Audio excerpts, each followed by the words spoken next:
Good morning, dear student. I am Aditya Tripathi, your science teacher. So today we study about chapter 20, part 2 of Water Nature's Magician. Okay, dear student, today my Google slide is not working properly, so I have made this video in this type. So I'm sorry, and just focus on my voice. Okay, page number 169. Do you know where the water droplets came from? The air around the glass contains water vapor. When water vapor comes in contact with the cold glass surface, it changes into water due to cooling. तो आपने देखा होगा जब भी आप ठंडे पानी को किसी कांच के ग्लास में डालते हैं तो उसके चारों तरफ क्या होने लगता है, ड्रॉपलेट्स मतलब बूंदें इकट्ठी होने लगती हैं. इस प्रोसेस को क्या कहते हैं, कंडेंसेशन कहते हैं. Okay, now informate you must have seen that the grass in your lawn is wet on a cold winter morning. You can also see tiny droplet of water shining on the leaves. What are these? तो आपको ये बताना है, आपने देखा होगा सुबह सुबह जो ग्रास होती है उसके ऊपर छोटी छोटी ड्रॉपलेट्स की बूंदें इकट्ठा हो जाती है और उन ड्रॉपलेट की बूंदें चमकती भी हैं. तो ऐसा क्यों होता है? Does condensation play any role in their formation? Discuss with your teacher. तो यस, जो कंडेंसेशन होता है वही इस चीज़ के लिए बहुत ज़्यादा ज़रूरी होता है. कंडेंसेशन की वजह से ही जो एयर में जो वाटर होता है, वाटर वेपर होती है, वो रात की सर्दी की वजह से जम जाती है. मतलब वो इतनी, जो रात को तो ठंडक हो जाती है ना, तो जो वाटर वेपर होती है वो ठंडी होकर कहाँ गिर जाती है, वो नीचे गिर जाती है और नीचे जो पत्तियाँ होती हैं, ग्रास होती है, उस पर वो इकट्ठी हो जाती है. ओके, नाउ वाटर साइकिल हर चीज़ के लिए बहुत ही इम्पोर्टेंट चीज़ है. Okay, we know that water changes from one stage to another on heating or cooling due to the change in its temperature.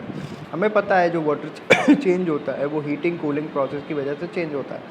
आपने देखा होगा, एक आप आइस क्यूब को लीजिएगा और आज उसको कहा कीजिएगा, धूप में फेंक दीजिएगा. आप थोड़ी देर बाद देखेंगे कि वो इवेपोरेट होने लगी है, उसमें से बहुत सी इवेपोरेट हो जाएगी और बहुत सा वाटर में चेंज हो जाएगा. तो आप एक ही टाइम पर तीनों कंडीशन देख सकते हैं. आपने सॉलिड को फेंका, वो एयर में भी चेंज हुआ एंड लिक्विड में भी चेंज हुआ. Okay, how does these changes occur in nature? What brings about these temperature changes? The sun plays a major role in bringing about changes in the state of water. When the sunlight falls on river, lake and ocean, it heats up the water and change water into vapor by the process of evaporation. तो evaporation की process की वजह से क्या होता है, जब सूरज, जो सन होता है, इसकी जो हीट होती है, इसकी हीट किस पर पड़ती है, लेक पर, पॉन्ड पर, रिवर पर, ओशन पर. तो क्या होता है, ये पानी को इवेपोरेट करने लगता है और वो इवेपोरेट होकर कहाँ, ऊपर इकट्ठा होने लगता है. जैसे जैसे वो ऊपर उठता जाता है और फिर वो ठंडा होकर किसमें आपस में बन जाता है. जब वो ठंडा होते हैं ना तो वो किस में चेंज होने लगते हैं, क्लाउड्स में चेंज होने लगते हैं और फिर वो कैसे होते हैं, फिर वो बरस जाते हैं. अब मैं आपको ये बताता हूँ process. Leaves of the green plants also release water vapour into the air. तो जो लीव्स होती हैं ना ग्रीन प्लांट की, वो भी क्योंकि वो किसकी करती है, फोटोसिंथेसिस की प्रोसेस करती हैं. और आपको मैंने बताया उनमें टाइनी होल्स रहते हैं, बहुत ही माइनर से होल्स. वो क्या करते हैं, उनमें से वाटर वेपर इवेपोरेट होता है नेचर में. इसीलिए कभी भी बारिश के टाइम पर जब आप किसी ग्रीनरी वाली जगह से निकलते हैं ना, बारिश हो गई और उसके बाद आप वहाँ से निकल रहे हैं, तो आपको बहुत अजीब सा लगता है, बहुत घबराहट सी लगती है, बहुत ह्यूमिडिटी फील होती है. क्यों फील होती है? क्योंकि जो लीव्स होती हैं वो इवेपोरेशन की, ट्रांसपायरेशन की प्रोसेस करने लगती हैं धूप में. Water vapour in the air rises up and on cooling condense to form cloud from the process of condensation. तो नीचे से पानी ऊपर उठा, वो कंडेंस हुआ, कंडेंसेशन की प्रोसेस की वजह से बादल बने. अब वो बादल आगे बढ़ेंगे, लेकिन जैसे ही उन्हें एक ठंडा एटमॉस्फेयर मिलेगा, जो वाटर वेपर है वो किस में चेंज हो जाएगी, वाटर ड्रॉपलेट्स में, और फिर पानी धीमे धीमे बरसना स्टार्ट हो जाएगा. When the clouds become too heavy, the water falls back on the ground in the form of rain, hail, sleet और स्नो. तो कभी ओले भी गिरते हैं, कभी बर्फ़ भी गिरती है. This is called precipitation. इसको क्या कहते हैं, precipitation. Most of the rain water runs down the surface and become a part of the water body. और जो वाटर ऊपर से बरसता है वो बहकर कहाँ चला जाता है, नदी नालाबों तालों समुद्र तालाबों समुद्रों में, और फिर से वो वाटर का हिस्सा बन जाता है। Water is again heated,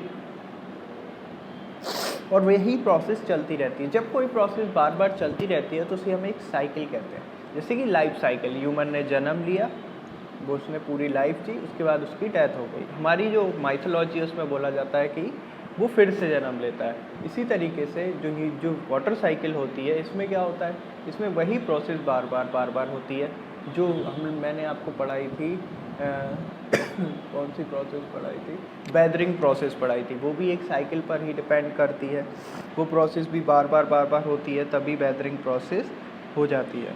now how are clouds form? The air containing water vapour is light, so it rises up at higher altitude. तो जो वाटर होता है वो वाटर वेपर में बदलता है और वो ऊपर उठता चला जाता है। Okay, so it rises up at higher altitude, it become cooler. जैसे ही ऊपर पहुंच जाता है बहुत ऊंचाई पर, वो ठंडा हो जाता है। और आपको पता है वाटर वेपर जब ठंडी होगी तो वो वाटर में चेंज हो जाएगी, और जैसे ही वो छोटी छोटी ड्रॉपलेट्स में चेंज होकर क्या होता है, नीचे अर्थ की तरफ गिरने लगती हैं। Cloud consist of billion of tiny water droplet that remain floating in the sky. और उनको लेकर वाटर क्या होता है, वो यहाँ से वहाँ घूमते रहते हैं क्लाउड, और जैसे ही उन्हें सेम टेम्परेचर मिलता है वो बरस जाते हैं। As more and more of these droplets combine and the clouds get heavier, eventually the clouds cannot hold the heavy water droplet in air। इस वजह से जब वाटर हैवी हो जाता है तो बेसिक सी बात है, वो है तो एक तरीके से एयर बबल ही ना, गैस ही ना, वो कैसे लिक्विड को होल्ड करके रख सकते हैं, तो वो बरस जाते हैं। ओके, सेम इसी वजह से रेनिंग होती है। Monsoon is one of the most awaited season as it brings rain. Rain are big relief from the hot summer days. तो मानसून क्या है, मोस्ट अवेटेड सीजन होता है बारिश को लाने के लिए। और रेन्स आर, जब भी बारिश होती है क्या होता है, हमें गर्मी से छुटकारा मिल जाता है। Farmers also depend on rains for the healthy growth of crop.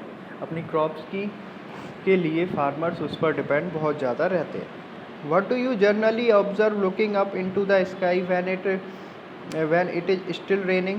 Yes, you notice a rainbow in the sky which is formed when the sun shines through the rain। तो क्या होता है, जब बादल आपने देखा होगा जैसे ही बादल रुकते हैं तो क्या हो जाता है, आपको रेनबो दिखाई देने लगता है। Okay, you must have heard of several flights getting cancelled during winter. Can you tell why? It is because of fog. आपने देखा होगा सर्दियों में कई फ्लाइट्स कैंसिल हो जाती हैं, क्यों? फॉग की वजह से। फॉग क्या होती है? बेसिकली फॉग एयर में मौजूद वाटर ही होता है जो सर्दी की वजह से जम जाता है। जमने की वजह से हमारी विजिबिलिटी कम हो जाती है, और इसी वजह से इसे फॉग कहते हैं। इंडस्ट्रियल एरिया में इसमें कई तरीके की हानिकारक गैसें भी मिल जाती हैं जो हमारे लिए हार्मफुल होती हैं। तो वो किस में चेंज हो जाता है? फॉग, वही फॉग स्मोक में चेंज होता है। Okay, I hope you understand very well. Thank you. Have a nice day.